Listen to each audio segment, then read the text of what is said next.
Coming up on today's episode. In as much as you want to get better, maze discipline ya consistency is not easy. Kukua consistent unajua this is what I need to this is what I need to work on, this is how I need to do it. Clock in 10,000 hours is not a joke for you to become like a proper professional. So I'd say vitu zimenisaidia ku stay grounded is discipline na consistency. It is important for every drummer to have a bass player who understands they're playing or understands you're playing as a drummer and they are playing as a bass player, because both events or both activities are intertwined. A drummer is as good as the bass player he's playing with, and a bass player is as good as the drummer they're playing with. So if both are mutually exclusive, inakuwa tricky. Ukifika huko used to sawa. Tuko pamoja jamani. Ni support walai. Waso kini support walai. Mimi naweza fika huko juu, na understand. But imefika place Kenya ukiwa mdeadly, ukiwa unafanya the right thing. They want to bring you down. They want to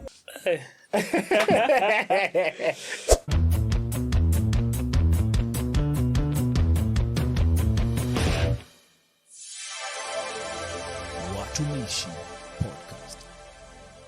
Ladies and gentlemen, welcome to Watumishi Podcast. And as you all know, Watumishi Podcast is the home of inspirational conversations where we bring you different artists and creatives who come along and just tell their stories of where they came, how they came about, and everything regarding themselves. Watumishi Podcast, we are present in our social media handles on our YouTube, Instagram, Spotify and TikTok as Watumishi Podcast, so you can be able to get there and interact with our conversations as we have conversations with the different personalities that we bring on board. So for today's episode, ladies and gentlemen, we have the one and only who is a musician, a music arranger, a session musician, and a seasoned musician, and a professional drummer. Ladies and gentlemen, give it up for the one and only Judah Drums. Welcome to the pod. Thank you sana. Bonge la intro jamani. Hey. As it should be. Karibu sana. Asante. Good to see you, man. Good to see you too, sir. Can't wait to just explore, just get to know you better. Me too. Just get to know how you articulate things and all that. Yes, sir. So today we just want to break it down from the biodata. We just want to get from the biodata all the way to the different aspects that you're going to discuss even on the pod. So maybe we can just break it down from the birth, growth, where ulizaliwa wapi, your family composition. Yeah. Yep. Interesting. So I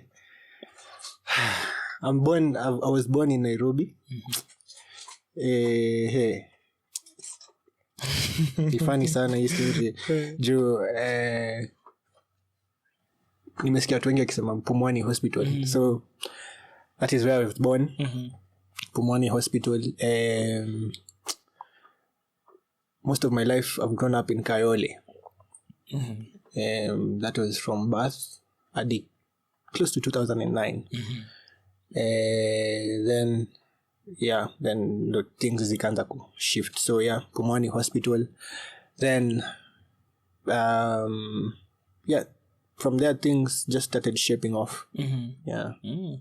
Across your growth, I believe there are some of the schools you went through. Which are those schools? Can you shout out them? Yes.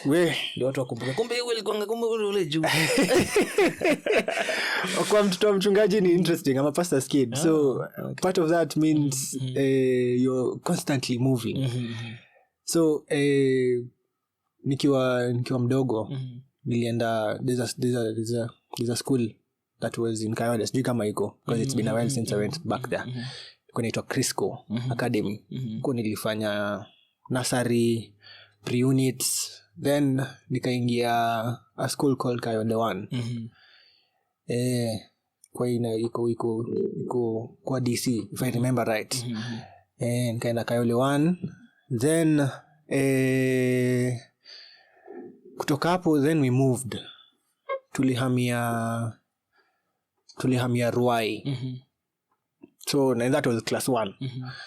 So ikabidi nimerudia tena class 1 because I had completed it. Tukaingia Ruai, kuna there's some school there, public school inaitwa Gitwamba primary school. Nikasoma hapo kutoka class 1 hadi class 5. Then my dad was transferred again. Tukaenda Langata.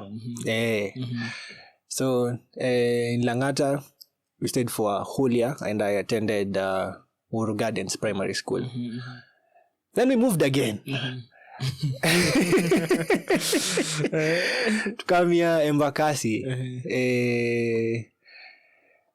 In Embakasi nikasomea some private school, a Methodist based private school inaitwa Embakasi Academy. It's still there. So for 2 years then we moved again. Alikuwa transferred to Meru. So that is when I joined high school. So all through high school nimekuwa consistent. I went to a school called Emmanuel Academy. Allow me to not expand on that because Tabu amani. Tabu jamani huko.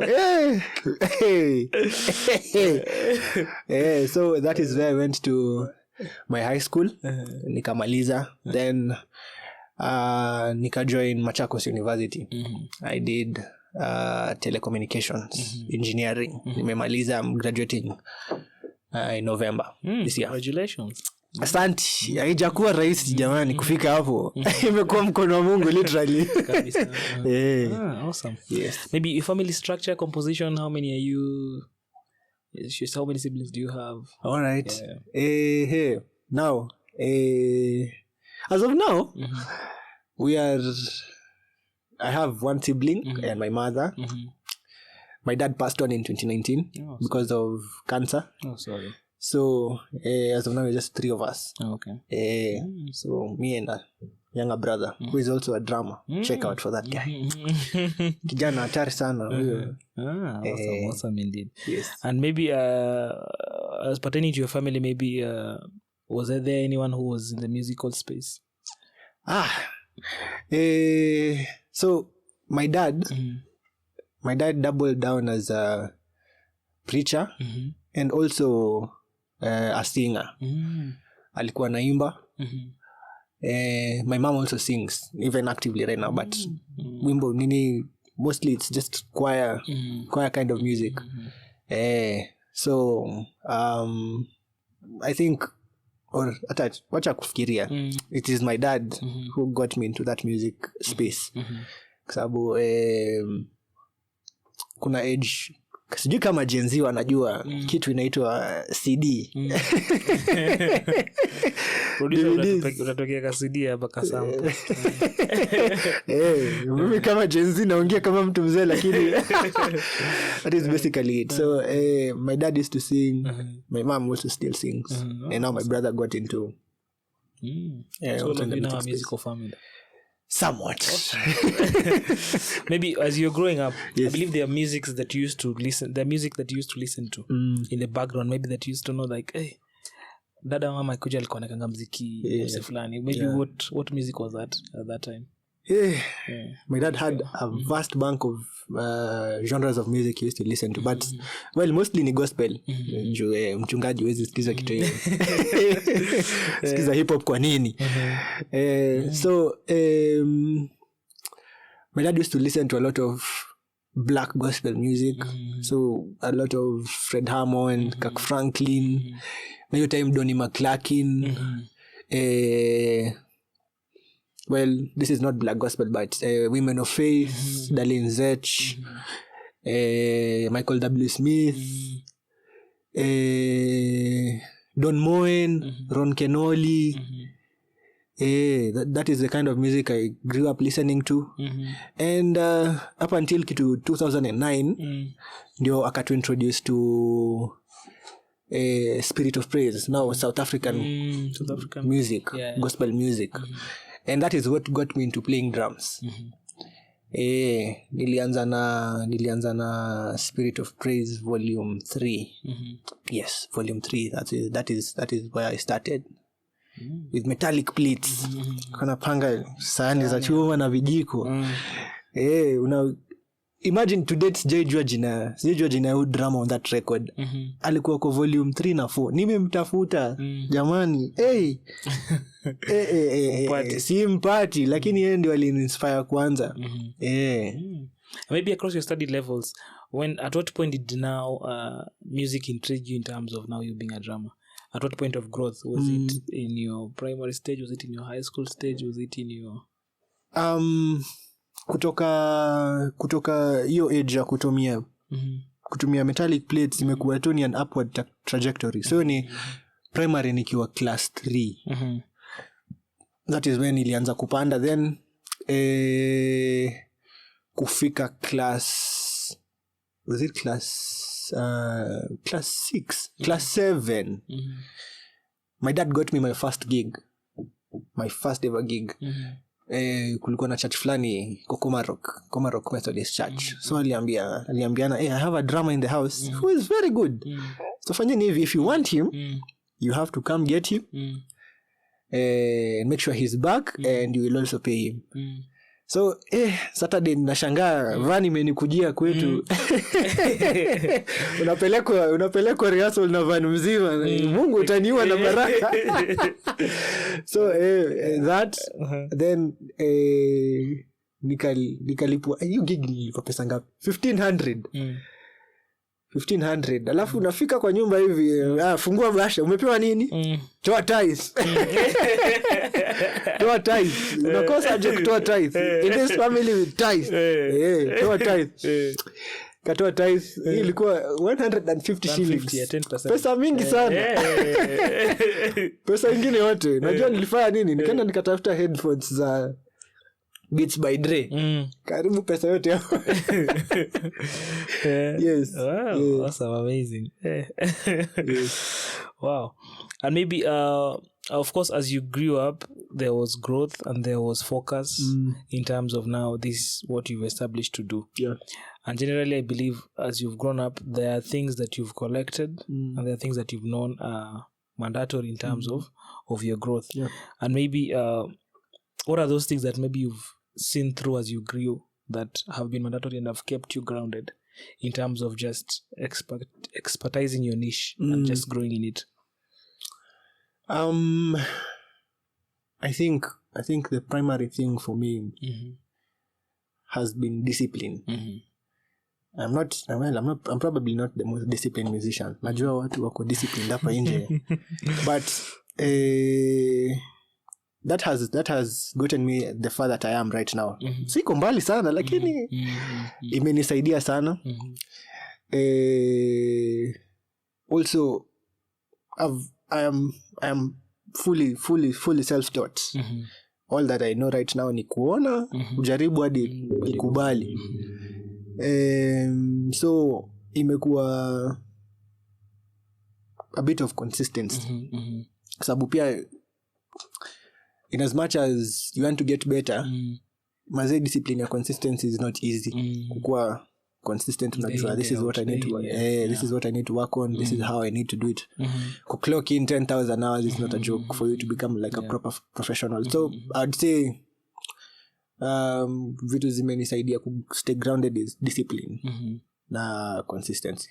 Yes. Wow, amazing indeed. So far in your professional niche or in a place where you felt like wow, I'm getting it. How many years now into the ile place will feel at least size siku mbaya it at least nasikia nikigonga kitu iko solid vile nataka. That was unit 20 ngapi? 2019 up until 2019 ndo nilianza kufeel anyway I can try play because funny enough ndio nikuje nianze ku realize things are done in a certain way. I used to do them in the most obscene kwanza nakumbuka I have this friend a brother naitwa Zach Smith. Yeye ndo alinifunza kucheza 7. Nilikuwa nacheza 7 na mkono moja. Hiyo ndo nilikuwa bro ni mkongo so tukiwa high school pamoja alikuja akaniambia unachezaje 7 na mkono moja? Nani alikufunza kucheza 7 na mkono moja jamani? So 2019 was it. That is where I started feeling like things are starting to shape up. But that is also when I got introduced to rudiments, exercises that can help you advance. And in your own personal space of learning, are there maybe content that you used to listen to as much as you just to consume as much so that your growth, you can denote your growth yourself? And maybe what were those avenues that you used to use? Okay. Well, primarily imekuwa YouTube. And my first interaction with YouTube was through my dad. That was in 2014. 2014, yes. Alikuja kanikalisha chini akaniambia, I want you to watch this video. Ilikuwa Daniel Lewis on Drummer. 12 gospel beats that a drummer must know. It's, I think iko traction nzuri sana YouTube if you check it. So YouTube, I started out with Daniel Lewis, and from there nikapotea kidogo, sababu ilikuwa that. Then you try to replicate what you've seen, you become frustrated, then you stop.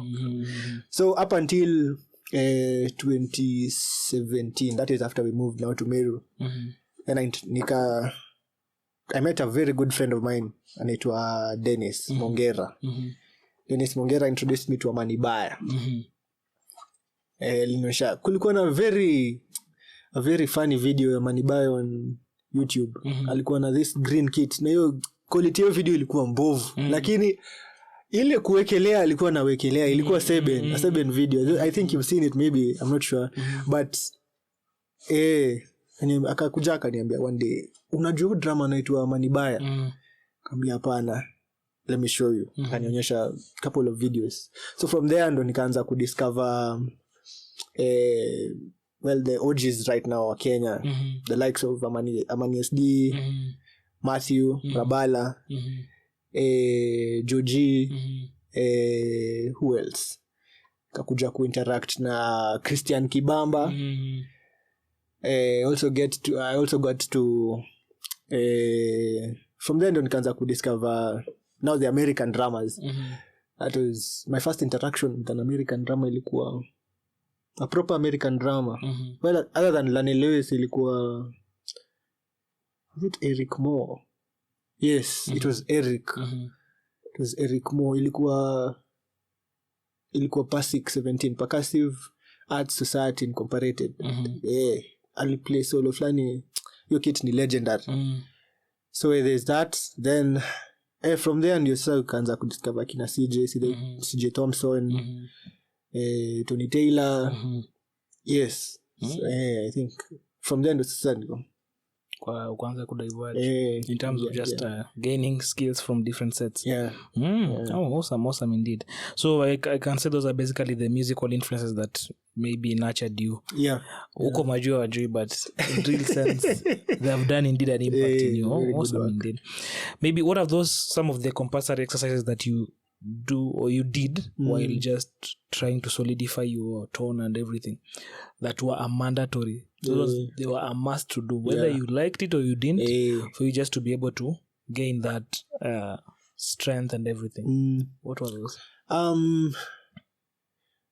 All through high school nimekuwa so that was all through high school. Kwa nini? Kwanzia 2019. That is when I started out properly with rudiments.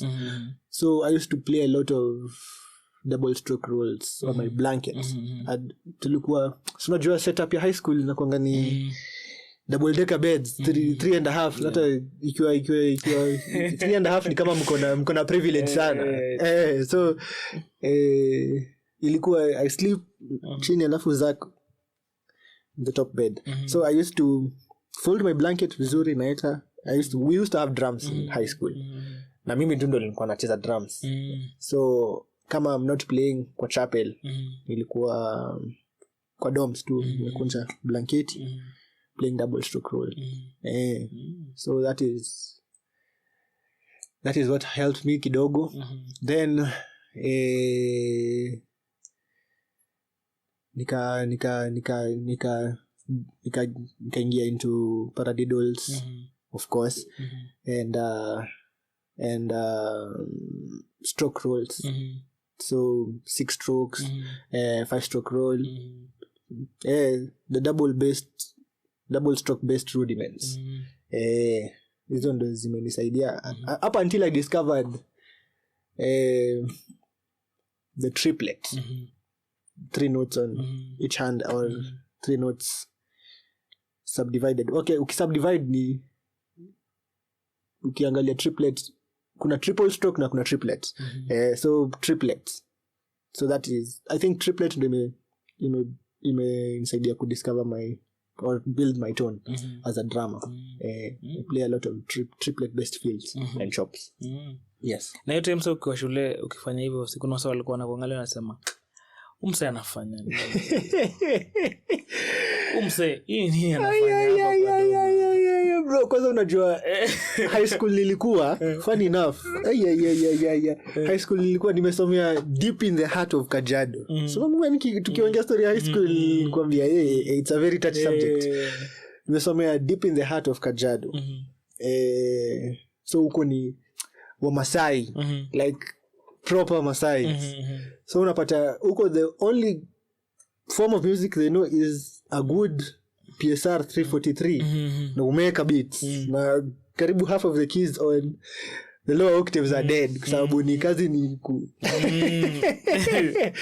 so unapata wewe una play drums nao wako na wamezoea beats zao, wanashangaa huyu anafanya nini, anacheza vitu gani hizo. Yeah, so jamani umenikumbusha mbali. It's not been easy at all. Jamani. One thing I'm learning also from as we speak is sometimes for growth there needs to be separation in terms of yourself. To grow the skill, to gain the knowledge. Wewe mwenyewe ndo unajua unataka nini. So ukipresume kila mtu anajua unataka nini, hawajui. Kwa like wewe fanya vitu unafanya, wewe piga vitu zako huko, hiyo ni shida yako, sisi yote. But sometimes you have to separate yourself, gain the skill, put in the knowledge, gain the wisdom, then now apply it, so that by the time unakuona kwa like kumbe hizi vitu ndio jamaa alikuwa anafanya, kumbe you relate it na tunaiona it's somewhere it's moving. Indeed awesome. Across your growth I believe there are things that used to denote growth in terms of nimetoka level 1 nimeingia level 2, and maybe what are those things that you used to look into and you realize last time I used to do it, so I know now maybe so me I think I'd give a lot of credit to the musicians who have been around me. And wameni push to be a better person. So what has helped me like be able to understand, or at least take note of growth and it still is the dexterity of things. Unapata maybe bass player unacheza naye kwa a certain project, or hata church tu tuseme, analeta track fulani mnasikiza, alafu you try to learn it, unasikiza kenye drama ameplay kwa the record, alafu kenye what you are playing, are they almost same, have you surpassed it, or are you playing underwhelming things? So I think nimekuwa nikigauge my growth with dexterity. How good is a certain note played where, orchestration, and application. So all those fall under dexterity, sababu ukiwa dexterous unaelewa kitu properly and you can orchestrate it properly. You can awesome indeed. And maybe one of the key things that I believe are important for you as a musician generally is music. And basically when I talk about music is how much you listen to. And I believe how much you listen to influences how much you can also be able to advance. Very true. And maybe do you have some of the genres unafeeling unapenda kuzisikia sana? Lazima iko. Considering kwanza vile much of the music I know right now is because of my dad. I'd say Is gospel a genre by the way? It's a genre, isn't it? It's a genre. So gospel, specifically black gospel. Marvin Sapp. Marvin Sapp especially. That's under gospel. Fred Hammond. John P. Key. Yeah, so there's gospel. Then until recently, I stopped being a jazz fan and started becoming a proper jazz musician. Siwezi sema nimefika mbali. Najua kuna kina kuna kina McKinley, kuna kina Moise. Kina Kitusa wanacheza jazz properly. So ndo nimeingia into the world of jazz. Nimeacha kuwa just a jazz fanatic. So there's jazz, then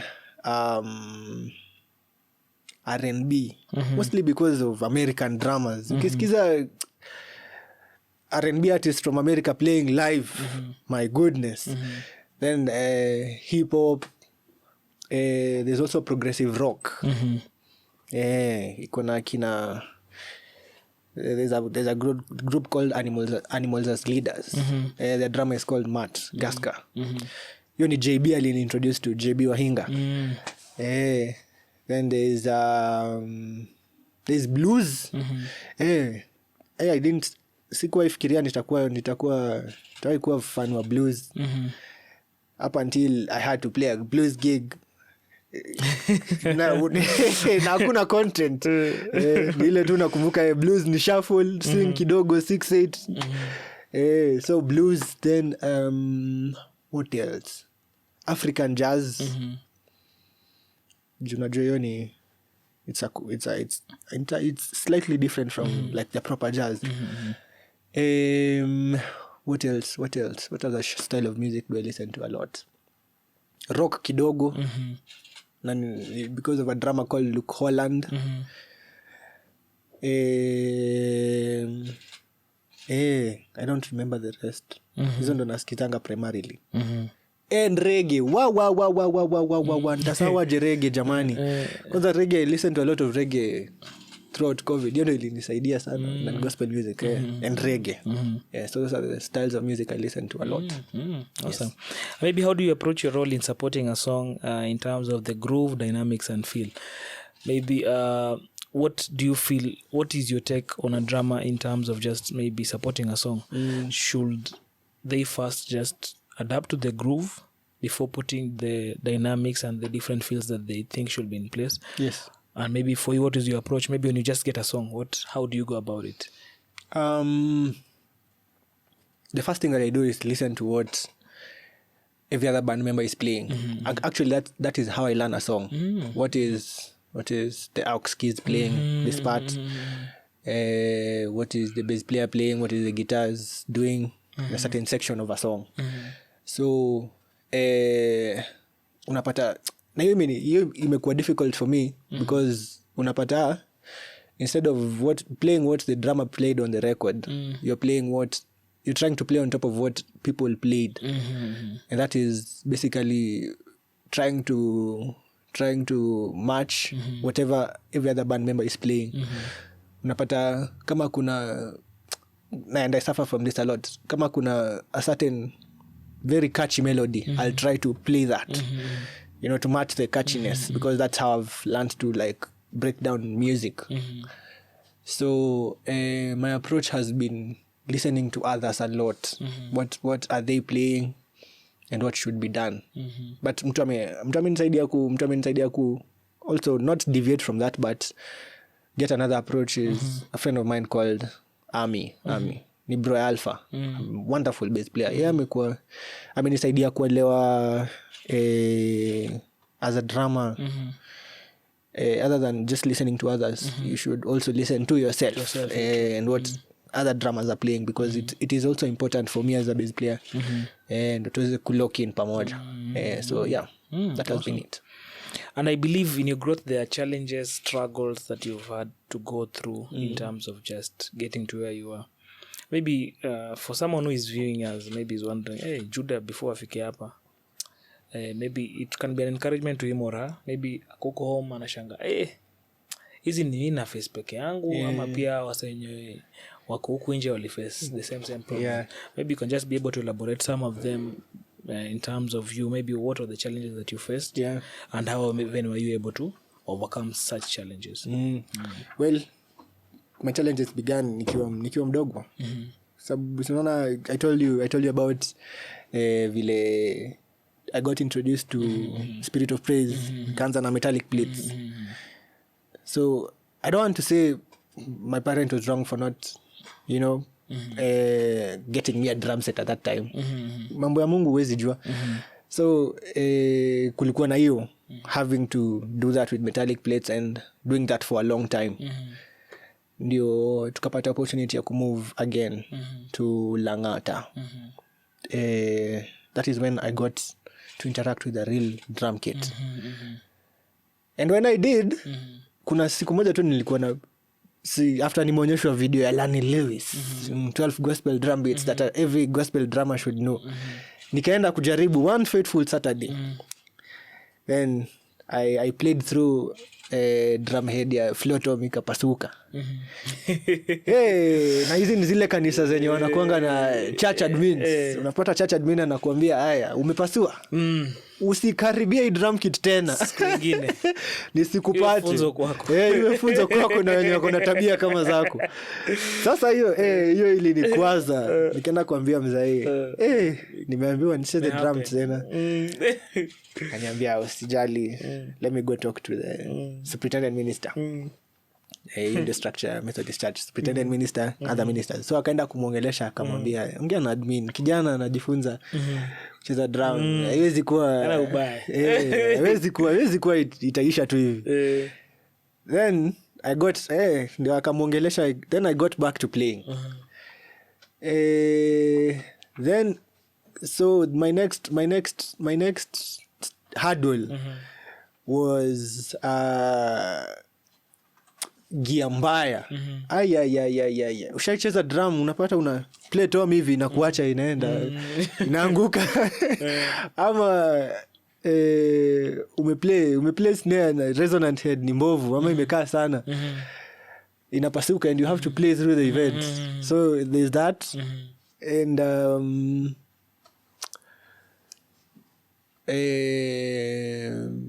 then pia kuwa consistent in practicing. That was through high school.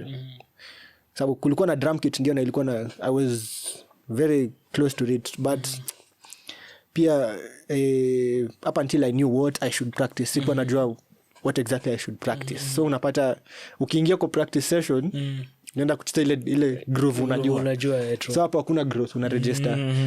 Unaenda unapata umeingia tizi tena. Kama sasa I was in high school with Zach. Zach amekuwa exposed to good music at a very early age. So unapata amekuja na arrangement hatari. Unaisikia unasema sasa ikifika kwa execution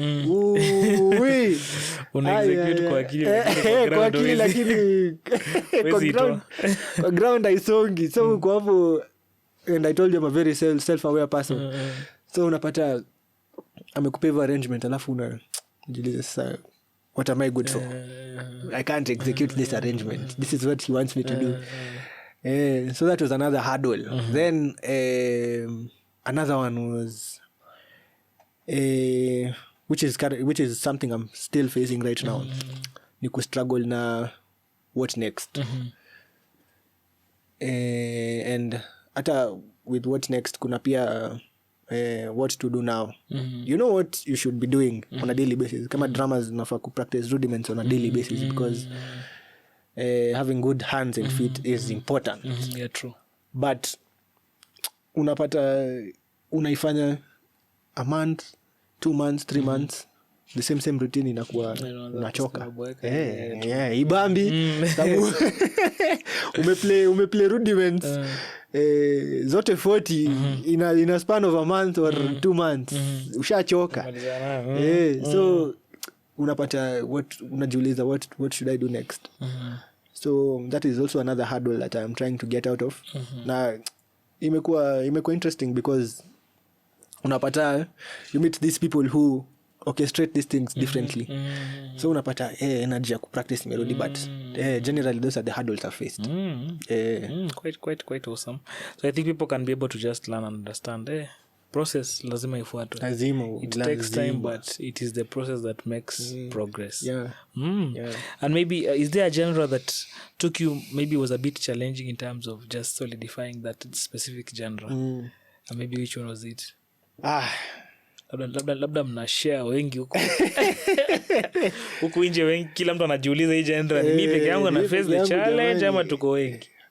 Inajua most drummers who are in the professional space are struggling with. Ukianza na gospel, unajua gospel is very expressive. To some extent you have to be loud. You have to be unafaa kuwa play a lot of chops. You have to be everywhere sometimes. So when you're getting from that, getting into jazz, jazz music is very calm, discipline, just swinging kidogo, feathering the bass drum, umezoea kupiga kick na sembe, soft music, just feathering the bass drum kidogo, una play na brushes. Hiyo ndio imeni challenge. Na imekuwa very good challenge because inakufunza different kind of discipline and a different kind of way to approach music. So kuna hiyo plus what else? I think jazz music in its entirety. Yes. Awesome. And maybe how do you balance between technical proficiency and emotional expression while playing? Because they're two different things, but they marry somehow. Mimi nimebalance kweli. Unajua playing a lot of, I'll still blame this on gospel music. Well, you have to be technical for certain sections of songs to sound big and good. But utapata vitu kama worship songs, when you're building it, you're already into it.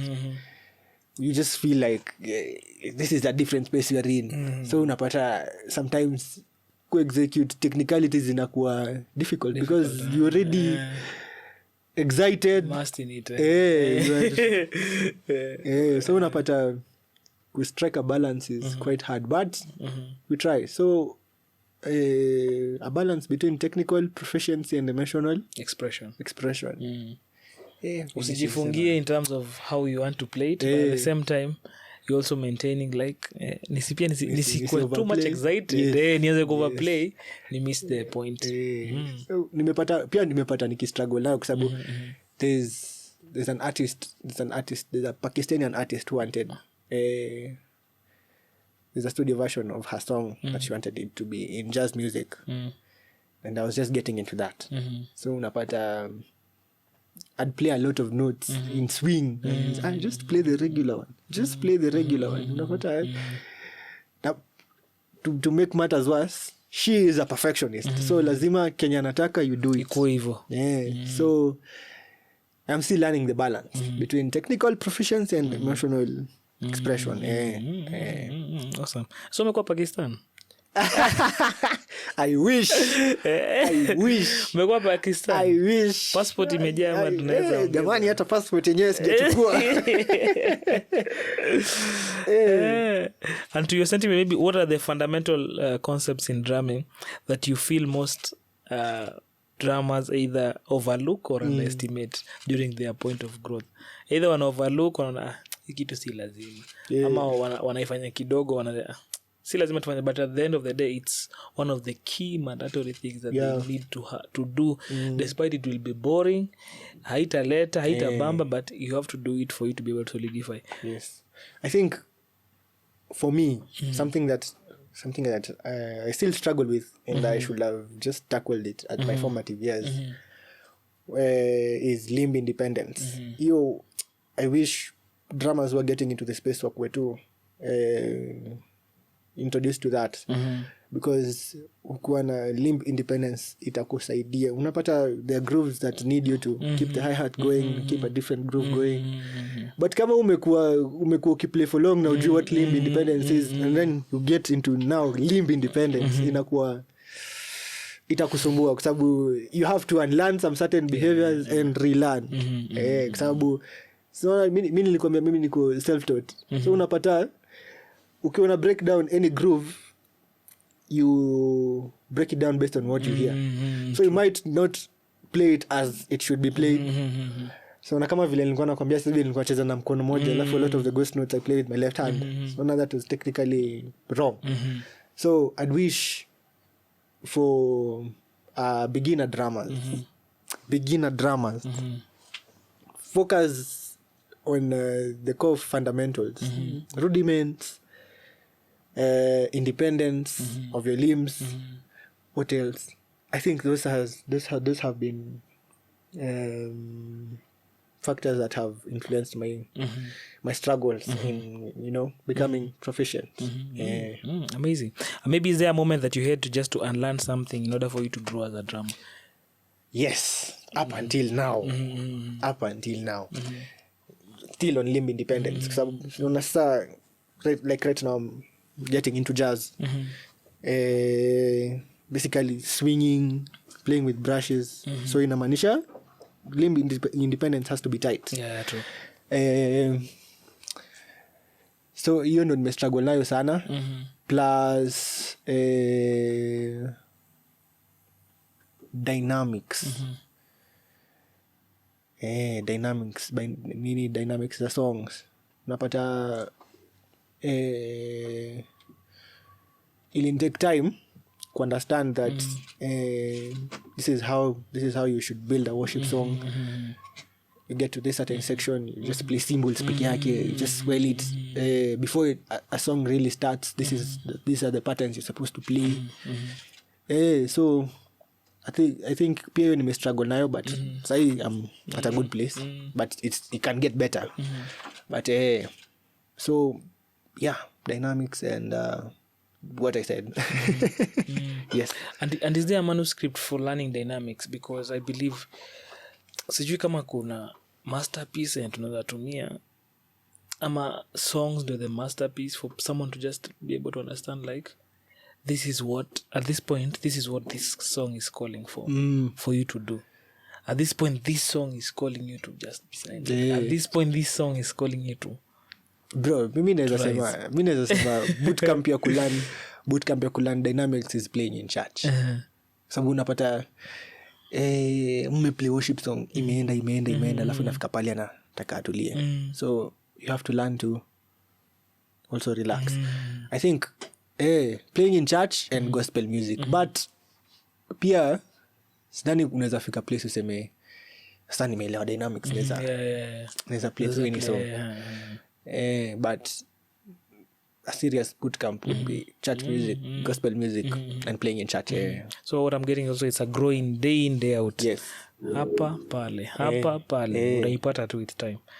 And maybe that takes me to the next bit of silence and how critical is silence in drumming. Wow. Silence is very important. Silence, I can't reiterate on that fact enough. And silence can be as good as an 8th note or a 16th note or a 32nd note. Regardless, silence is important because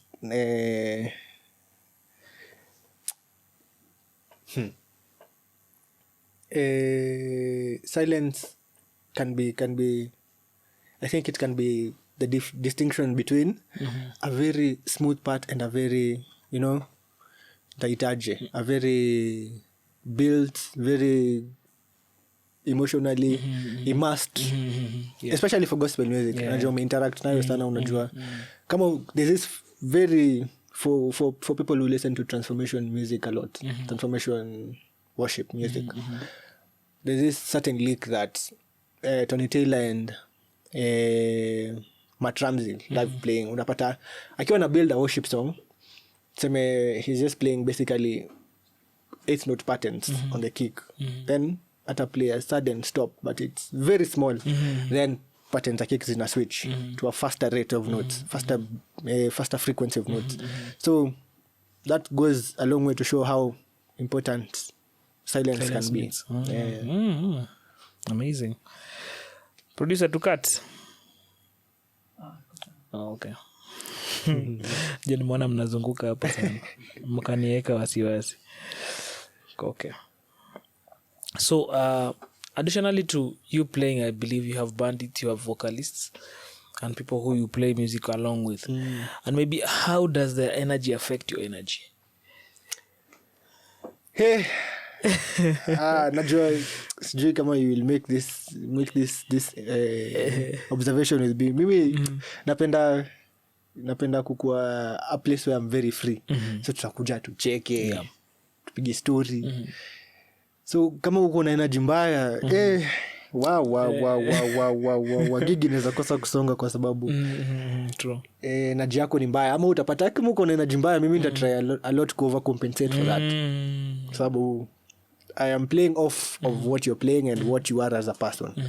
So if you are a bad person, Ni kazi. itakuwa ni kazi mingi sana. So energy and how you carry yourself around people is very important for me. And key.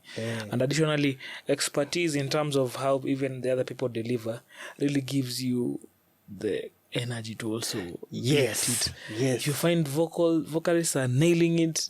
Every instrumentalist knows what to play at what point. Yes. Even for you, you're just like, wow, hii lazima nicheze. But when you get it the other way around, why you find, hey, nicheze nini hapa? What do you mean? Jamani. Au unapata mmekuwa tizi wiki mzima. Tuseme kama you have 3 rehearsals in a week, which is a lot. Na mnapitia song moja, alafu inafika siku ya execution.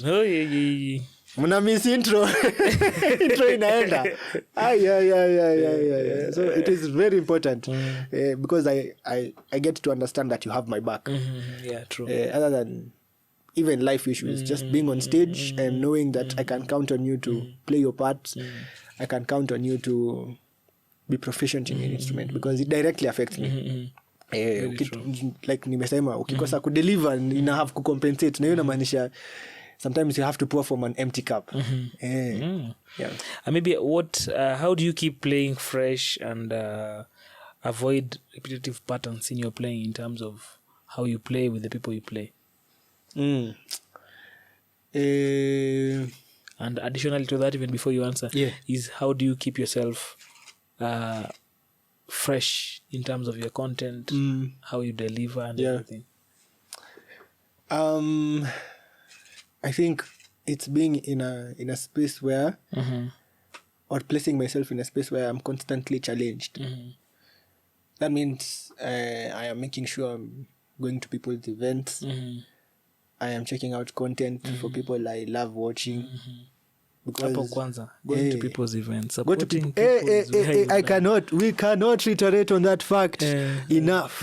Enda kwa events za watu, sikiza mtu hata mtu aliplay nini, hata kama si kusikiza, just show up and show your support. Mimi napenda kwenda events za watu. Hata mbeshte zangu wanashanganga, utuliangi umeenda event ya huyu umelipwa wanakulipa watend umeenda event ya huyu uko kwa ya huyu umeenda ya huyu relax, lakini it is important. Hata kama you're not going to listen to their music wise, just show up and be there because especially for musicians, community is everything.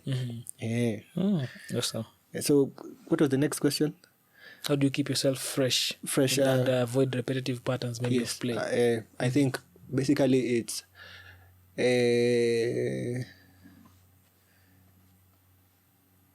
listening to people I look up to, locally attending the events, and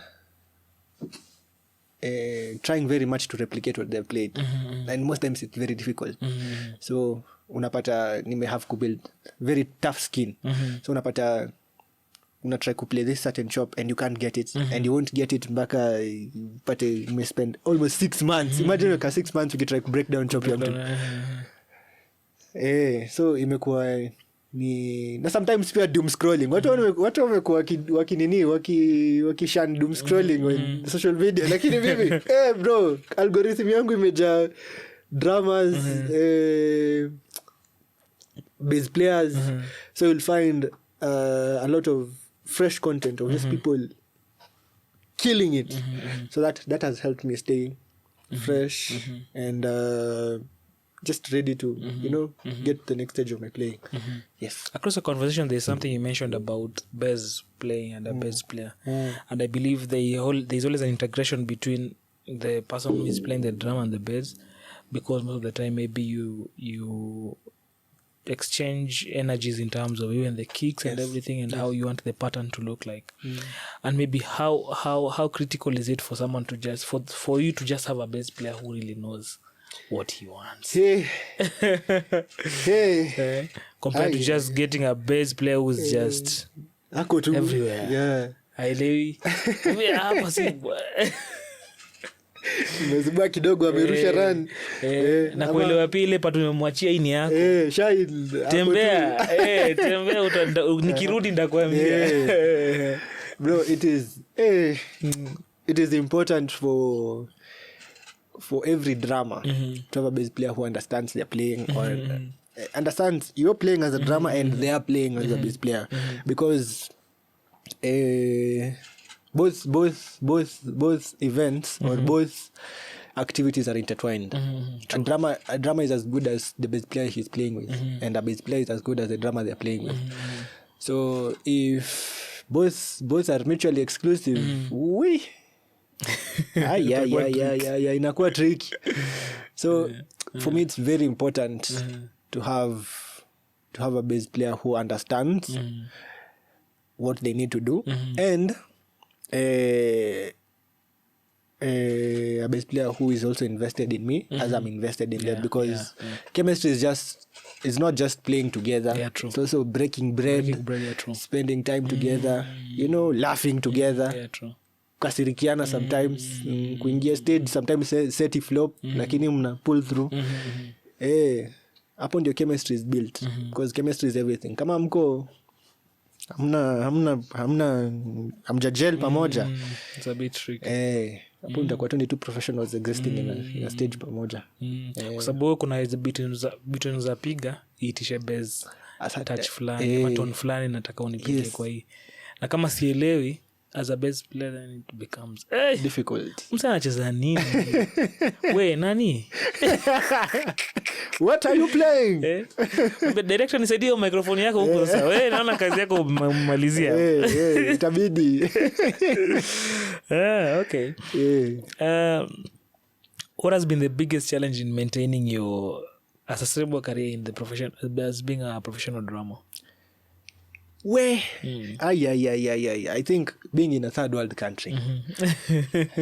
Sorry to say. Lakini being in a third world country has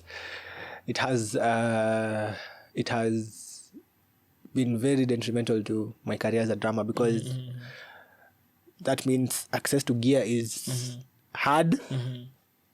Access to information is also quite cumbersome, but it's not that bad, because we are living in the information age. And unapata compensation is also very taitaje. It's a touchy subject, because unapata wewe utakata gig ya 10,000 because una feel it's not enough for you, na mwingine ataenda achukue hiyo gig apige na 1,000 wa Kongo. I don't have anything against my Congolese brothers, lakini being in a third world country it's difficult, honestly. I'll say it's difficult, but it's also a blessing in disguise, because we have to overwork. In as much as that sounds bad, it's also a good thing, because unapata you're equipped more than the average musician of your caliber. Inafanya nifikiria like tuko na agreement maze tupatane tu mahali instrumentalist kwa kila sector, tukubaliane rate card. Tukubaliane rate card. Tukitoka hapo Devi my pianist here, tukisema ni hivi kila mtu hakuna kuniundercut kaya hapo hakuna kucheza chini kuna kuniundercut lakini hiyo ni ngumu ni ngumu maana mtu anaangalia anazina mafuta bana moja mali ni pesa na hakuna inapatikana hadi acha kwenda na acha nipige hii unaniambia nikatae gigaje utanilisha and across you're playing the different events maybe have you ever had a compromise in terms of your artistic integrity for a gig? Kuna gig ulisema because of things that maybe were not pertaining to what you are and what you stand for and maybe, or maybe how did you handle it? Ama either wakufika bei pia at the same time badala ya tu uendelee kukaa kwa hii story I appreciate for the but siwezi pole. I think for me imekuwa tu ni ku turn down gigs na kwanza kuna gig nilikubali ilikuwa I think ilikuwa a day before Raha Fest walikuwa na launch a talent agency fulani nimesahau jina yake so huyo msanii ametuita keep a certain amount of money kuangalia hii pesa anajiuliza wow. mimi na mambo yangu yote ndakubali hii pesa kweli lakini inaangalia kwanza ilikuwa Sarit Center alafu unajua Raha Fest ilikuwa Ruga was the main act so before that unajua definitely it's a big stage so unajua hata ukikubali hii pesa kiasi exposure wacha tupige ilikuwa na kazi nikajiambia never again na hiyo ilikuwa after nimekata couple gigs before that nikamwacha ni compromise on this ndio ikani prove correct never compromise ukiamua ni hivi because unapata ukideliver kwa gig una deliver na ni a tough and hard kwa sababu tayari vitu zimeanza kwenda mrama so for me it has been turning down gigs unapata and mostly it's because of pay third world country business really wow awesome amazing and maybe has the role of a drummer changed with the different rise of technology and digital production because as at now tuko na hizi tunaitwa loops yes and has that changed the role of a drummer in real sense? I can't say it has changed the role of a drummer imefanya tume-evolve sababu kama right now I'm getting to that space of playback engineering so there's that kwa playing as a drummer and just being able to run stems loops and there's also integrating electronic elements into playing drums unapata using claps triggers nini electronic sounds basically na hiyo imekuwa influenced sana na American drummers so kuna I think that is basically it but primarily your role as a drummer my role as a drummer has not changed it's just evolved yeah. Your advice to the drummers despite having all this unajua kuna watu get lazy waseme tuko na kitu mi sasa maybe nafanya na stick to the groove kidogo natoka na stick to the groove yeah. So mtu lazima bado aive kuiva ina compromise bro kuiva is still yeah. Watch hata mambo ya everything else consider how much musicians are killing out here you can't afford to be lazy you can't afford to not practice you need to practice on a daily basis kwa sababu if you won't kwa mtu alali mahali day in day out. Alafu fun fact there's always an Asian a 4-year-old Asian out there who can play your instrument 10 times better than you so unajua hivyo na upigi tizi aje lazima what's your mindset when just stepping into that stage or into that performance or into that live recording or whatever you're doing what's always your mindset behind you that you always articulate ukiingia tu kwa stage nini na kwanga imeku creep into your mind like this is what I have to do what is the energy like what is that one word you can describe and say nikiingia hivi stage this is what I feel about the performance that I want to give? One word for that.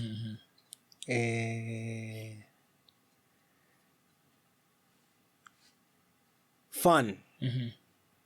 I'd say fun because at the end of the day, tuseme mnapiga live recording, it would be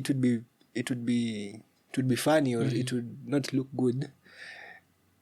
Sanya camera imekuja kwako and you're playing and you're trying to, you're like, hapa tuko tunacheza nini? Hapa tuko tunafanya nini? Ama wakikuangalia unakaa umetense ama umesweat, not because of you're doing something extremely difficult. It's because you don't remember what you need to be doing or umeingia anxiety. So fun. Piga tizi such that confident. Ukifika ukiingia stage ni muscle memory. Si ati unakaa chini huko tuna play chop. Tulikuwa tunaingia nini?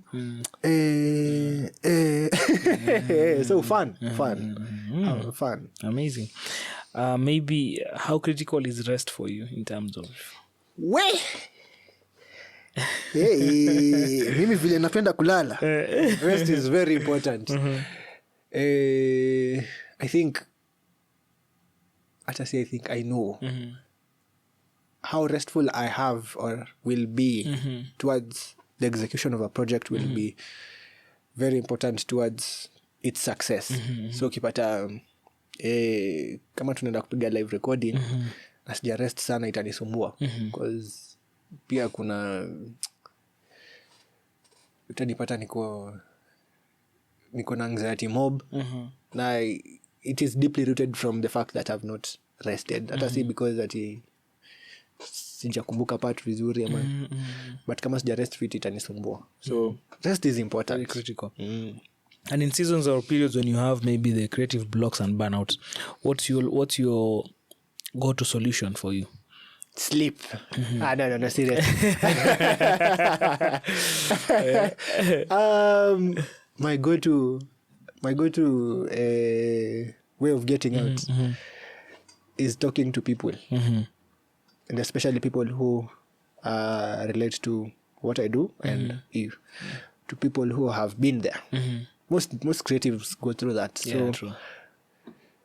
Napata nime reach out kama the one person I talk to a lot is Victor Kitusa. Yeye unapata naongeanga naye sana kuhusu all these things. Unapata ameniambia, kuna siku ameniambia ukipata umekwama fanya hivi, enda to deconstruct kila kitu that you think needs to get to another level and create goals, create small goals.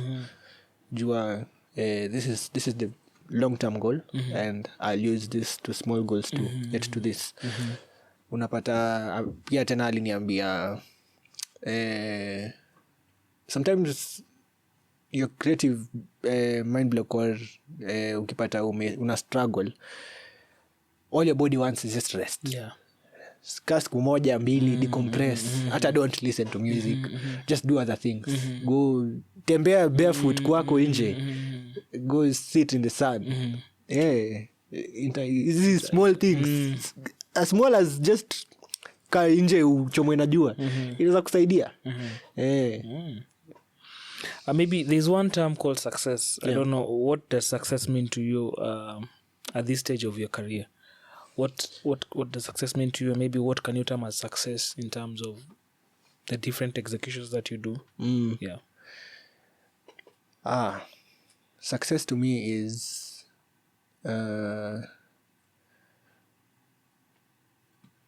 being in a space where I'd say proper delivery and the people I'm working with getting to a place of being content. Una feel ukiwa around people, they're saying nime feel vizuri from this project, we've done it properly. Ama unapata probably an artist is giving you feedback and she's like, or he or she is like, I loved what you do. I loved what you did. What you did on this. You did everything that I told you to do. So that is success to me. And ultimately, kufeel will ya God pia imekuwa actualized. That is success to me. Because with that sini discernment too. You can't si ati atashuka kuambia my G the discernment you feel content. Yes. Awesome. And maybe what's that one advice you'll give your younger self? Just when you're just starting out drums in those days. If I was to go back in time and tell my younger self something, would be itakuwa nini jamani? Mambo ni mengi.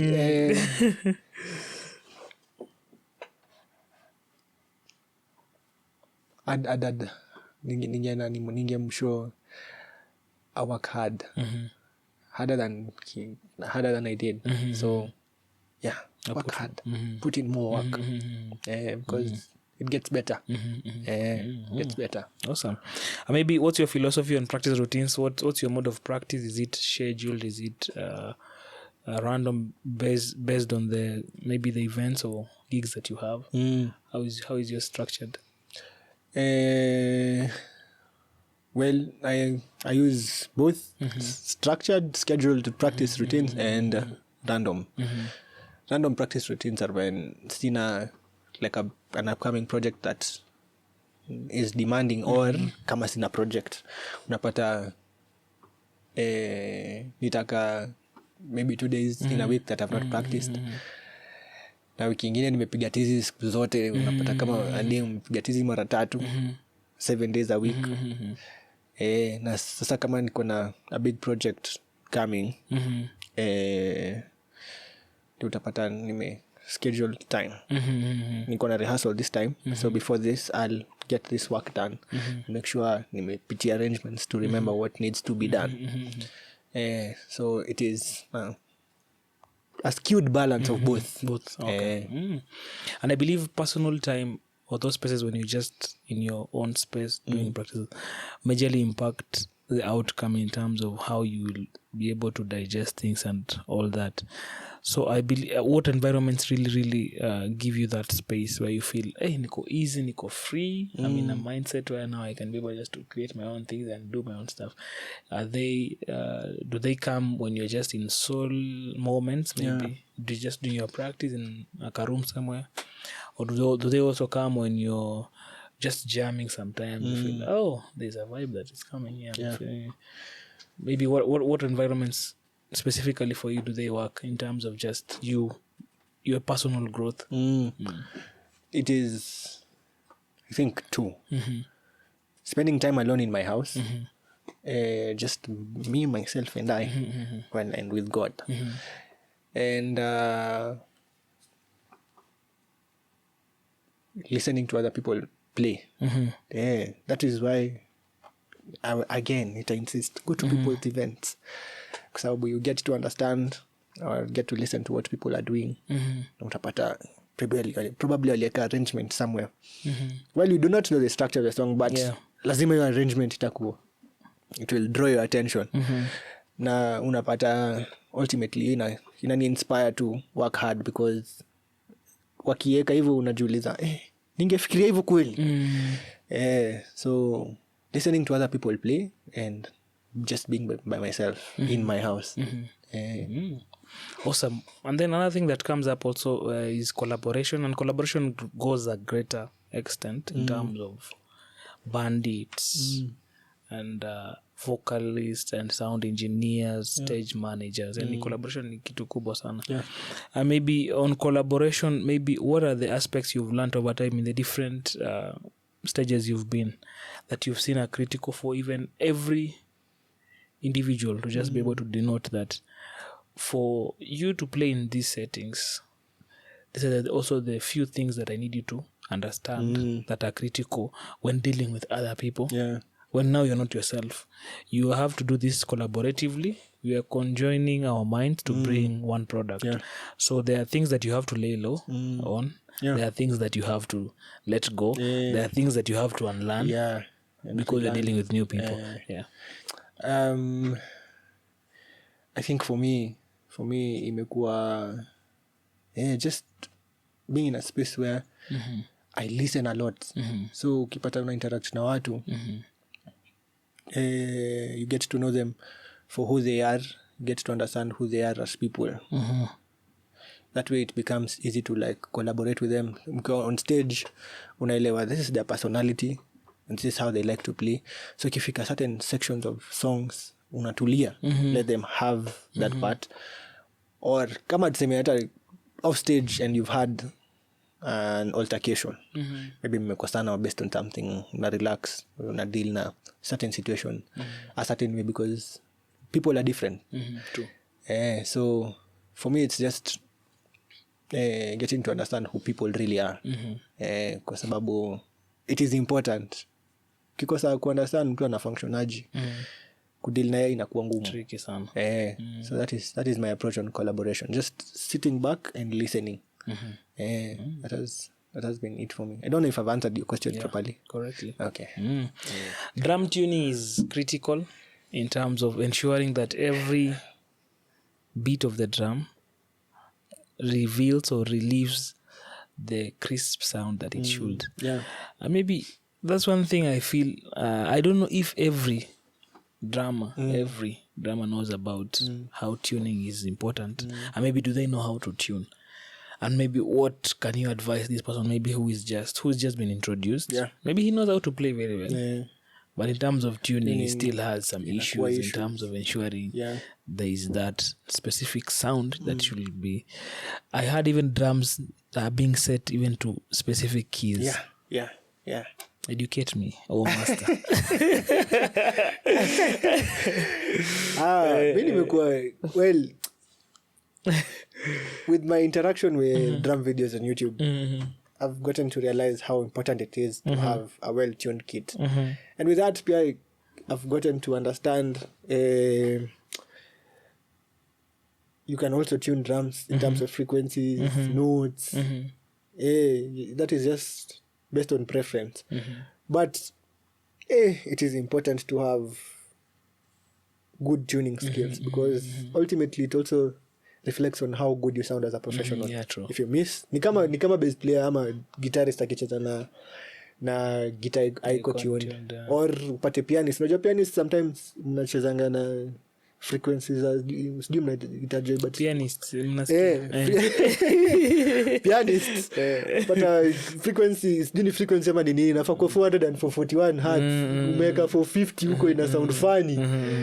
So it is important to have a well-tuned kit and understand fundamentals za tuning. That means lazima interact na drums vizuri, and also check on what the greats have done or people you look up to do in terms of tuning drums, in terms of even maintenance, because for you to have a good sounding kit, it is not all about just tuning. It is also about how good you maintain it, and and how good you also play, because technique is also important. True. But having a well-tuned kit and knowing what to do, where to have a good tuned kit is important. Yes. Oh, awesome. Maybe where do you draw your inspiration of the different drum parts or the grooves that you create? Interesting. So I can subdivide that approach into two. There is locally and internationally. So locally, a lot of my friends know I spend a lot of time at Geku Cafe, listening to musicians play these different styles of music, and peer attending live recordings, checking how people, because on Instagram kuna a lot of drummers who like breaking down chops, so unapata that has also helped me understand. Kama it was until 2022 ndio nili understand kuna this very famous song Marvin Sapp, Possess the Land, inaanza na intro hatari. Calvin Rogers killed that intro, inaitwa Possess the Land. Hiyo intro kutoka the first second sijui ni how many seconds long. But wow. Aliwekelea. It was until 2022 ndio niliweza ku realize what was really played, and it was of the fact that there was a drummer somewhere on Instagram who decided to sit down with it and break it down. So interaction with various drummers who do not know me on this social media platforms and locally. These amazing cats who just inspire us. And maybe are there specific techniques or skills that you're constantly refining day in, day out? Yes. There's the production aspect of music. And this is not just mixing and mastering songs. Well, that is also like a very important space, but kujua kuset up sound yako. Kama kujua this position of cymbals towards the mic will affect vile ita sound, vile umeplace mic zako. So that also affects how good I sound. And what else? There's also now the other side of production, which is mixing and mastering. So getting to understand how plugins work, how compressions, equalizers, everything. So when you're even doing setup, you understand the mind of a producer or a mixing and mastering engineer. And it's such that ikifika time ya kumix and master, akuwe na a problem. And what else? I think it's just getting to understand what people are doing in terms of production. I think that has helped me. Mjeli nasikia kusoma ishi bwana. I had somebody say the more you discover is more, the more you understand that you do not know. Or the more you discover is the more you understand that you don't know anything at all. You do not know anything at all. Talking about now gear and sound. Yeah. How critical is it for this drummer to have their own gear? In terms of they can be able just to practice at any time, they can be able to do what they're thinking at any time, compared to someone who maybe has not that advantage to have a gear or to just have a go-to gear where I can just say, hey, nakuja leo jioni muniachie tu hapo ndakuja nifanye mambo kidogo nichomoke. And this person who has a gear 247, should we denote a difference between the two? Yes, there should be a clear distinction like day and night. Kwa sababu huyu mwenye ana gear inabidi anapitia very strenuous environment or a very strenuous process for them to get practice time. Lakini huko kuna gear iko tu hapo. Ni unaweza amka uamue napiga tizi 30 minutes ama napiga tizi 4 hours. So I think there should be a very clear distinction. And ultimately it's important for you to have your go-to gear, which is something we're all striving for, because we are as good as our practice time. Na kuna kitu Jezela napenda kusema, if you not practice it will show. It will show whether you like it or not. It will show. Kuja tu hivi tunajua. Najua huyu hajapiga tizi, hajakuwa akipiga tizi, hata wacha ku learn songs wewe mwenyewe in your own craft. So it is important to have go-to gear, and it is important for you to if you have gear, it is important for you to make sure you are utilizing it. Sababu ni mbaya sana mimi sina gear, huko na gear na sound better than you. Aje. Ufanye kazi ujitumi. What's your current go-to drum gear that you can every day, any day? Sema tu leo mniletee hii. Which is it? I have two. Sijafika to a point where tasema this is what I want exactly. Kwa sababu they're equally as good, because zote ziko na their own sonic brilliance to them. So there's this stage custom that is at where I play. It's a 7-piece. na najua Kenya kuna hiyo stereotype because a lot of Kenyan churches have stage customs, but the secret is good drum heads. So your stage custom, Yamaha stage custom, that sounds very nice. Alafu ultimately, if I was to have a favorite, it would be D.W. Collector Series. So in order of importance,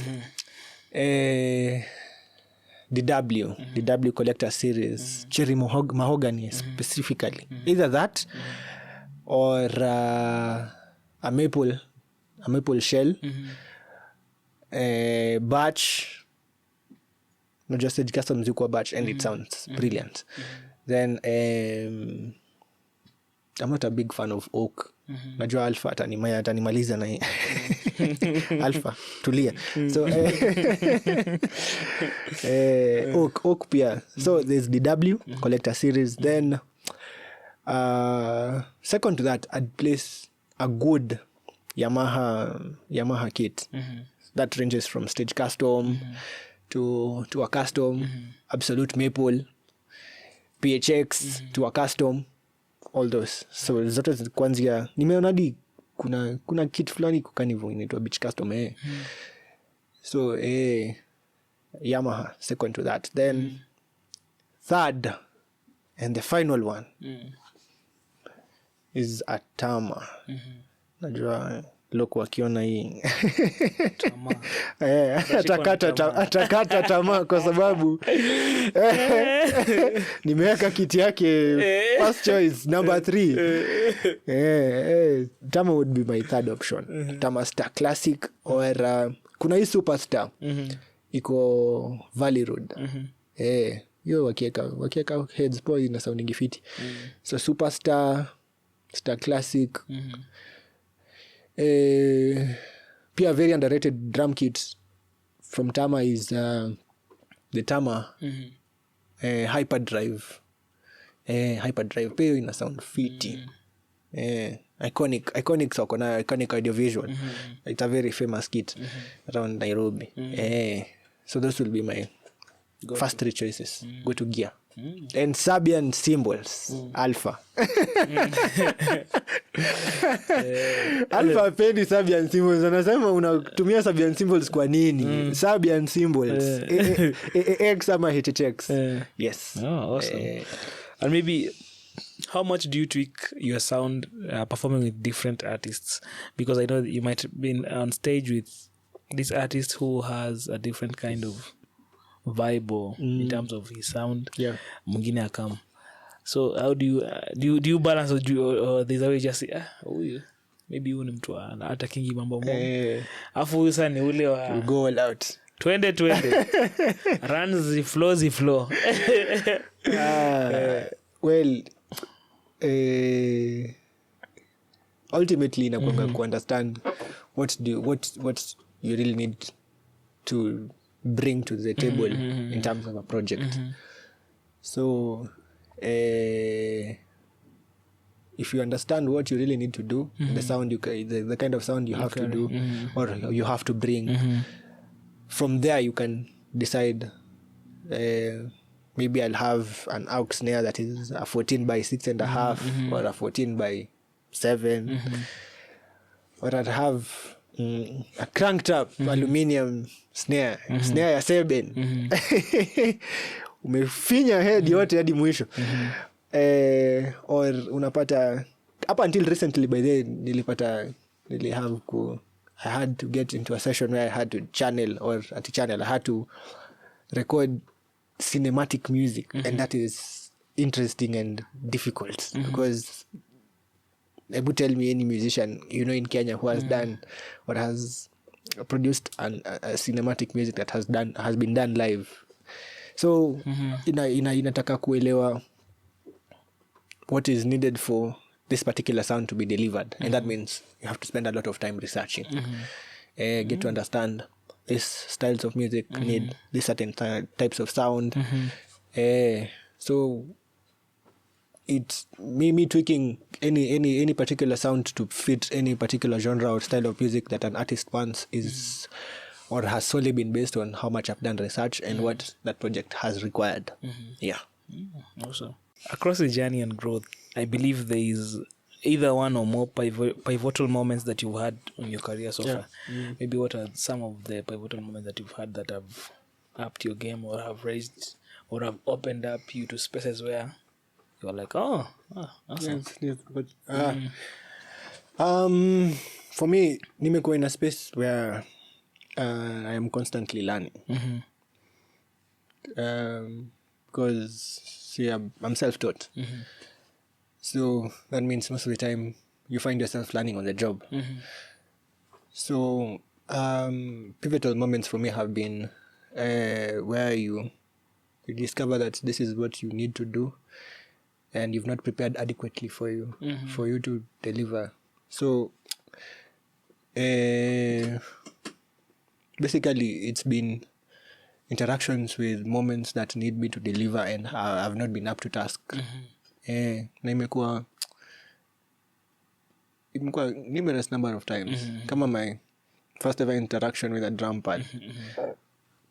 Excuse me. Nimekuwa nikiona unapitia interface ya drum pad, unapata kuna patch ya Matthew, unapata kuna patch ya Alpha. Shanga, how was this done? Until you get to understand that they do this with what we call a wave manager. And you have to do that with your laptop. So getting to be in spaces where I need to do things and you find I don't have adequate information or adequate knowledge. So those have been very pivotal. Awesome. Maybe talking about time signatures in a nutshell. Elaborate. 20 marks. Discuss. Interesting. Time signatures. Basically, there are two things to time signatures. And acha tuanzie the most basic form. Time signature inakanga kama fraction. It is a number over something. So hiyo ni kama tunaelezea mtoto mdogo. So now if you are to discuss it professionally with the two existing digits working together, so there's a number that is usually on top. Then there's let me call it a staff that divides it. Then there's another number. So what's below is usually what we call frequency, or the number of the speed at which, the rate at which you need to play notes. But it is usually from 2. Is it 2? Yeah. 2 or 1. 1. 1 being a whole note, 2 being half a note, 4 being a quarter, 8 being an eighth note, 16th being a 16th note, 32 being a 32nd note, and on a very extreme occurrence, or a very rare occurrence, is 64, which is 64th note. So what is on top is, or denotes the number of the notes that are below that need to be played for a bar to be a bar. So utapata kama if it's 12/8, that means you need to play 12 eighth notes to complete a whole bar. If it's 6/8, it means you have to play 6 eighth notes for it to be a bar. Or you have to play 6 eighth notes for a whole bar. Yes. Awesome. Hapo itabidi watu tuingie shule. Let's open our books, go to school, then come back to the pod and understand the 6/8. Inamaanisha nini? Yes.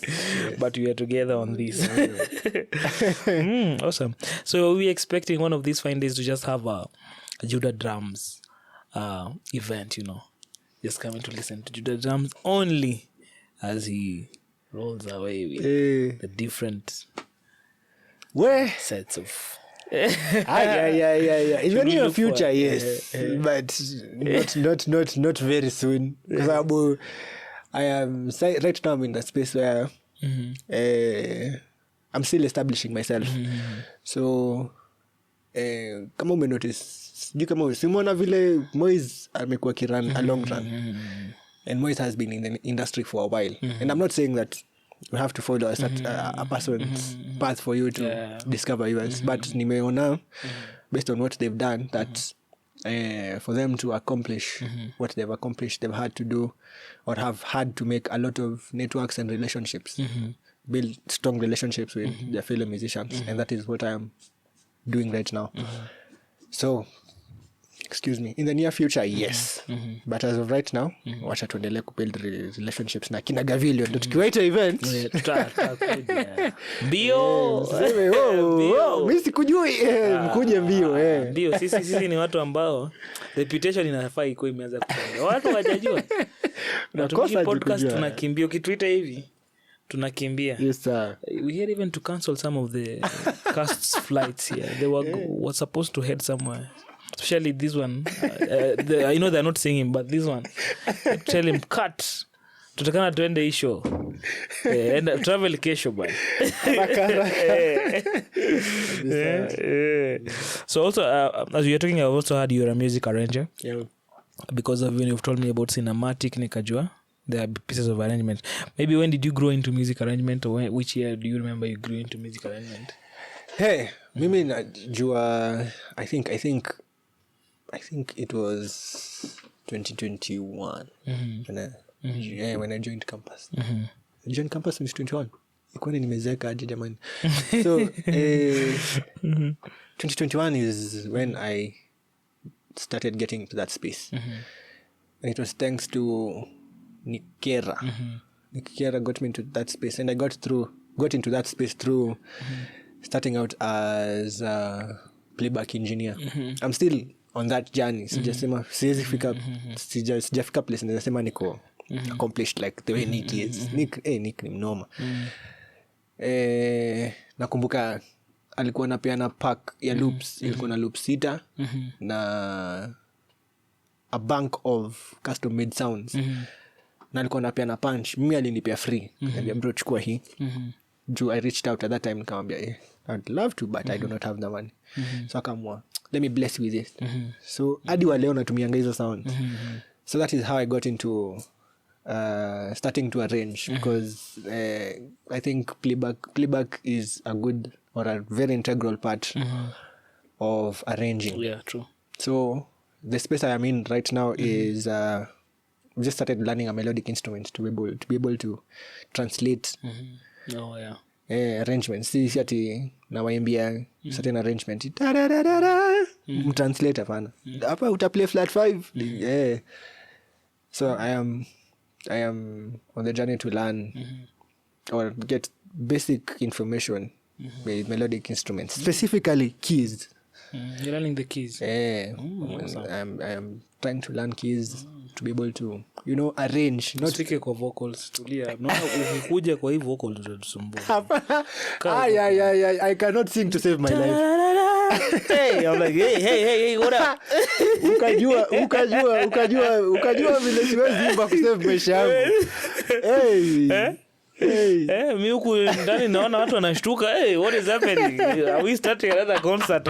Kunaendaje huku bwana? What is not happening? Ai jamani. Wow. Watu wameniangalia kwa like, hey, chukua guitar bro, tuendelee. Awesome. Do you remember maybe the first piece that you arranged? The first piece that I arranged? Bro, do I even have a piece that I've arranged? Yeah. Since I'm gonna like a complete piece that I've arranged. But at least the one that you have input your contribution of how maybe things should. Hii songe hapa, hii na feel hapa, hii kidogo tupeleke pale. No. Ama ni unreleased. bado iko somewhere in the works. Not just yet. Nipeni time. Mkini support. Mtafika penye mnataka. Okay. How do you decide the instrumentations of arrangement? Do you have a backbone maybe of these are the specific instrument that you start with during your arrangement, or how is your expertise in terms of for arrangement zangu ndakuwa na overlay kwanza na kitu after ndo naanza kubuild what I'm thinking instrument B, instrument C, instrument D should come into the very little knowledge that I have in arranging. It is just getting to understand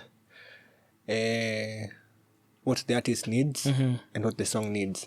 Unapata maybe there are songs that require big intros. Utapata hapo ni drama ataanza na chop. Ama utapata certain songs zinaanza very mellow. You probably just put an acoustic guitar to start. Or styles kama Latin music. Unapata most times you just start with a drummer with a cowbell. So it is for me. It is just understanding what the artist wants and how the song is to be structured.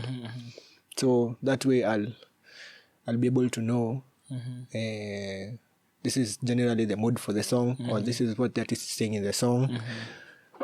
So for us to convey what the artist wants, we'll have to understand or know what to play. I think that is basically it. Basically also I'm getting it is that for you to be an arranger, of course your vocabulary has to be top notch. Yes, hata urudie watu wasikie. It has to be top. Lazima because they are very vast. We have a very vast kind of music genres.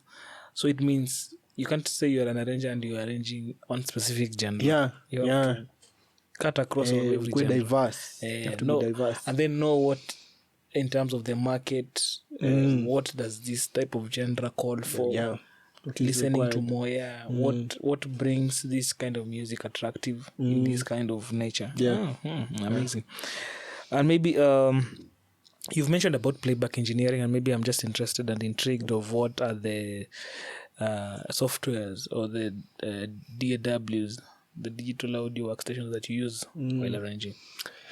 Well, as of now I'm using 2 DAWs.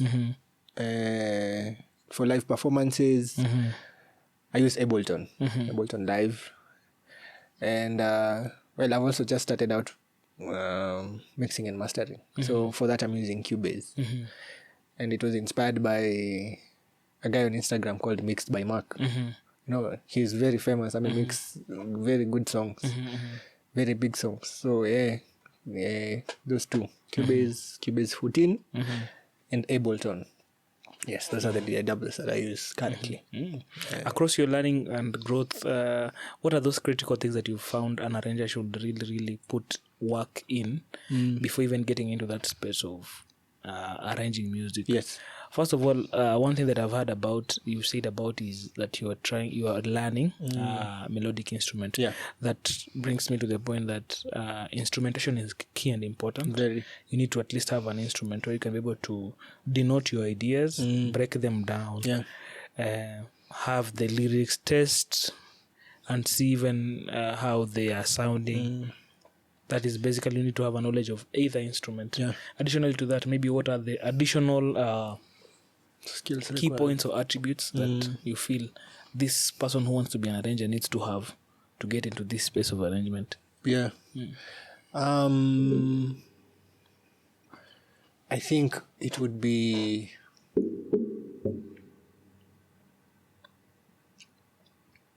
the whole concept of how important it is to understand the whole functionality of a genre. So if you're arranging music for a Serbian artist or a rumba artist, if you're arranging music for an R&B musician, what does R&B music call for? how a space is interpreted in that type of or genre of music. So yeah, I think that is basically it. Yeah. Awesome. Talking about live recordings, live music concerts, live gigs. Yeah. How do you prepare for such, and maybe how do you ensure that first the instrument you're going to use is up to beat in terms of tuning and everything? Yeah. Maybe what's your preference on a normal day? You've already done your rehearsals and you're getting to the venue. Yeah. What are the first things that you check into? Umeingia tu hivi tu kwa venue. Hey, I am one person who likes, in as much as my instrument is not for comfort, I'm one person who likes comfort. So I'll go check how high my throne is, how my setup is arranged. Find me throwing hands like this to find out if I'm striking a mic or not. Isikuwe in the way while I'm playing a chop probably. So there's that, and also getting my mix right. Wow. Because kupata mix yako vizuri, uta struggle kwa gig mzima. So I'll go check levels. It all narrows down to how comfortable I am. So everything I'll do is mainly to ensure I am very comfortable. Awesome. And maybe pertaining that you've done live concerts and gigs maybe outside, and you also done different spaces, kind of, maybe you've done church kind of events. Maybe in your own sentiments, do you think different gears are applicable for different stages, or do you feel what's your take on it? Yes, it is very important to know that for different venues you'll require different kinds of gears, especially for drummers. Kama tuseme, for me, if I'm playing an indoor and an indoor event,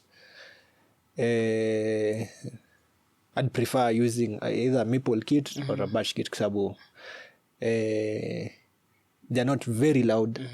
It is EQ yake, when they're creating their sonic characteristics, zinakuanga factored in for such things. So unapata if it is a small venue, most probably it's a batch kit, because maple is quite loud.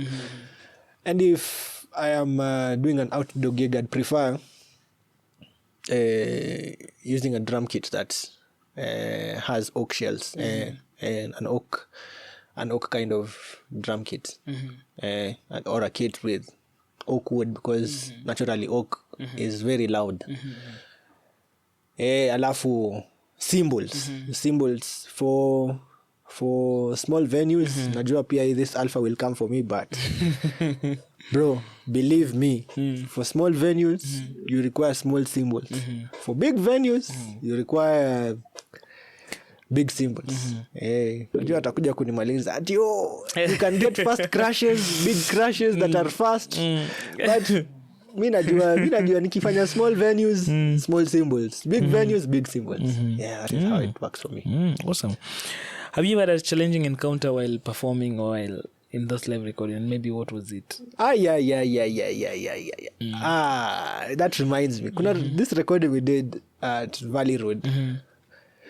Ilikuwa Sita Membakasi. So nilipaswa drum head ya kick on the last song. So na ilikuwa song ya Seben. So I had to finish the whole song just playing the snare. Wow, it was tough because lazima remain composed.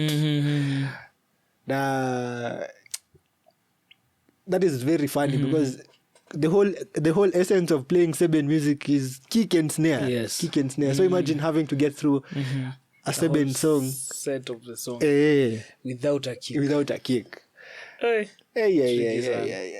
Ilikuwa very interesting.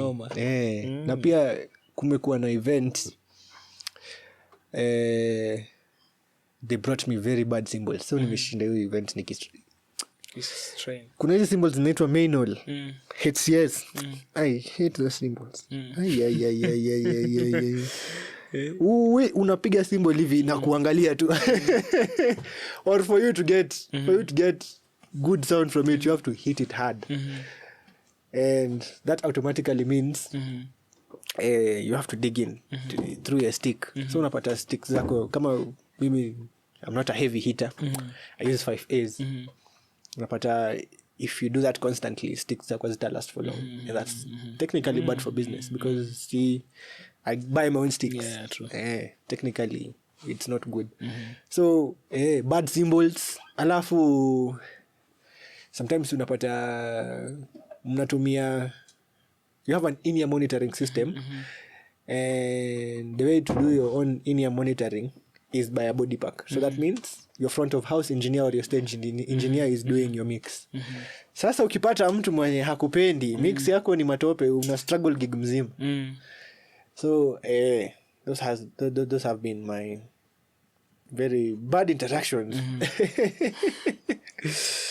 So far. Yes. Now, from the bad to the good, what has been the most memorable performance or recording session in your career so far that to date? Nothing has stopped that. Wow. Hey. That was a good one. Wow. There's this song on YouTube. Inaitwa Mshukuruni Bwana by an artist called Claire. Funny enough, it is a 7 song. Okay, it's a gospel fusion type of song because it's gonna multiple genres. Genres are intertwined. Your song, I was brought 2 weeks into the recording.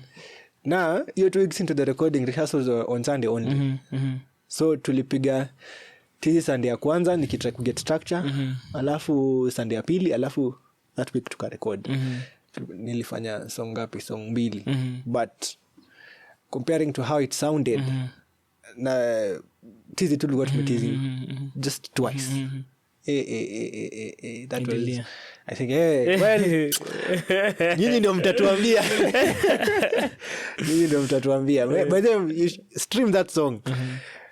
Itwa Mshukuruni Bwana by Claire Ruby. By Claire Ruby. Yes. Okay. Your song, that is very memorable. Well, tuli record audio then later video, so kiona inconsistent. But that was it. How has your relationship with drums evolved over time? Because I believe for musicians, unajua tunajiattaching with the instruments that we play. And how has it evolved over time? I think with time nimegrow to appreciate my instrument more because it is an extension of who I am. So how I take care of it, and well, I can't say how I relate to it because my instrument is mainly consisted of hitting things. So siwezi sema ati relationship yangu na instrument yangu ni mzuri kwa sababu inakuanga ni vita kila wakati. Tunapigana. Like lazima itwe sauti unataka. Tunapigana vita. So over time I've gotten to a space where naelewa it is important to appreciate what I play. And that means how good I take care of it. And that narrows down to cleaning shells, cymbals, what I use to clean, and even the sticks that I play. Kipata umevunja drumstick, hautaweka tape, uendelee kucheza nayo. Drummers, mwache kuweka sticks kwa tape. Mwache kuweka tapes kwa sticks, I mean. Tabia mbaya.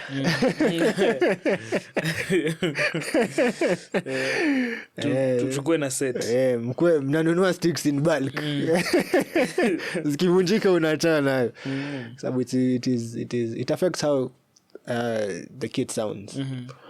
So with time nimegrow to appreciate the need for care, taking care of what you play. It is important. So nimegrow into getting so attached to what I play.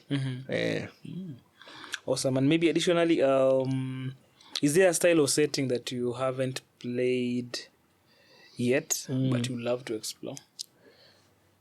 I want to say progressive rock, but no, that style of music is difficult. Kwa wale wanajua Animals as Leaders, wataniambia, hey, progressive rock is it is like listening to rock music that is in odd time. Jamani, kazi ngumu.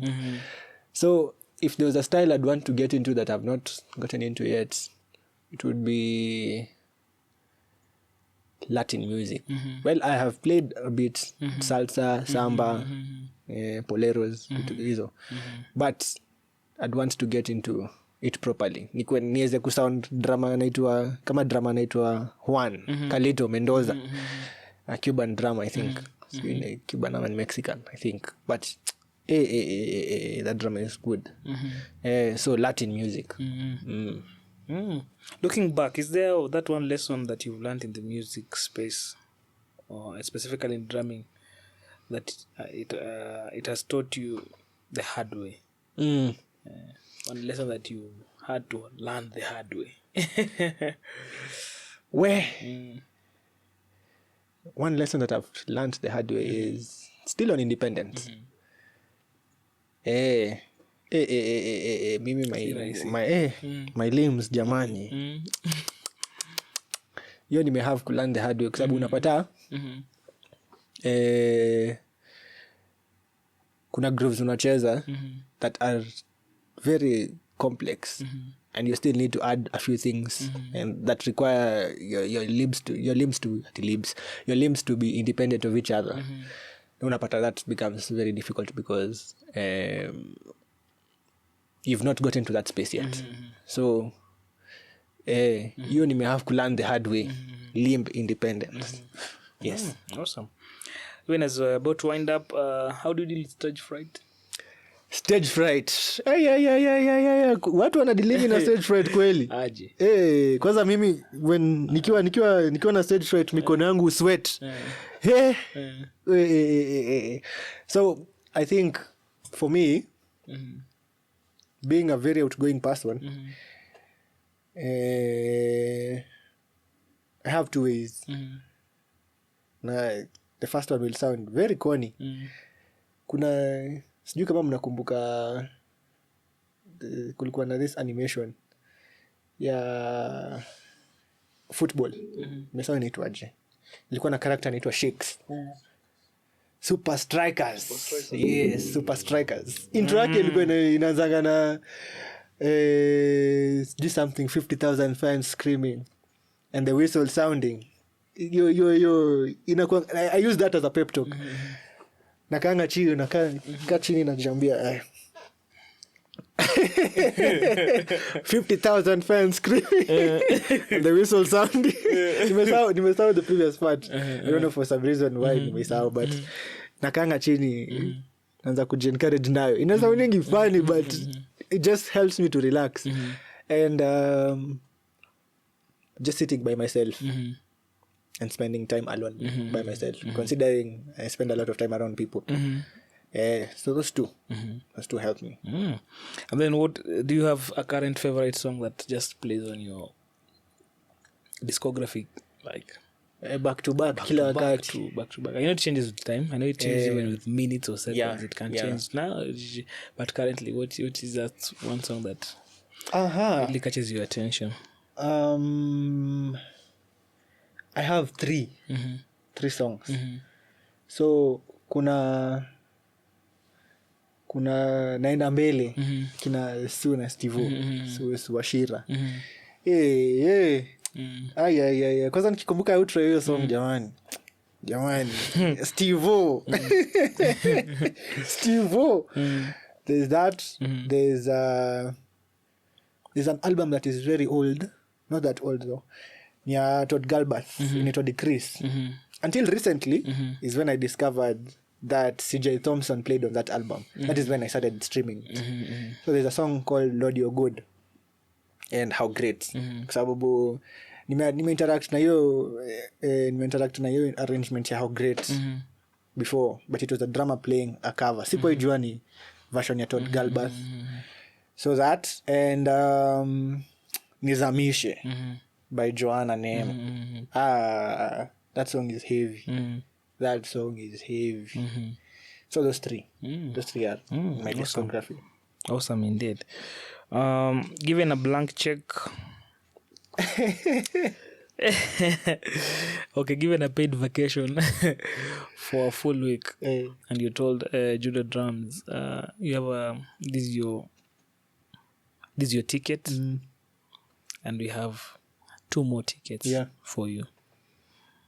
Select people you love to even just go out there with them, get their mind on things, get how they think, as they get to know you, and they also get to know how you think. Your favorite people you love taken on that. Bandits in specific. Bandits. Nilikuwa karibu kuuliza. Are they supposed to be musicians? Ungesema hapa maneno mengine. Nilikuwa nianze kusema my yangu number 1. Ungechoa. Ningeanza na my girlfriend first password. Lakini wewe pole umetolewa kwa hesabu. Ushakutoa kwa hesabu. Anyway, so 2 bandits that I'd love to spend time and pick their minds on things. Naogopa kusema locally kwa sababu watanikujia. Nikikosa nichague wawili alafu niache wengine itakuwa ni shida. Lakini wacha tuanze hiyo vita tu. Cha mno. Wa kwanza kabisa it would be Army. Wambua. Zakalfa's brother. That guy is a brilliant person on and off stage. That would be the first person. And the second person, it's difficult. No, it isn't. Is it? Yes. I think also another brother of mine called Victor Simon. He's a bass player. Not many people know. He doubles as a bass player and a tenor. And a serving at South. Victor. That guy is so easy to be around. You will laugh. You'll enjoy. Utapiga story. You'll get into deep conversations. You'll talk money. He'll advise you. You will advise him. Mtapiga 2 stories and life will just be easy. So those 2 people. And they're both bass players. Wow, awesome. Aside from music, maybe what do you love to do when you're just on a chill day? You're not talking about anything music at that day, but what are those hobbies or things that you love just to do? Labda kuna career hapa tumefungia. I wish.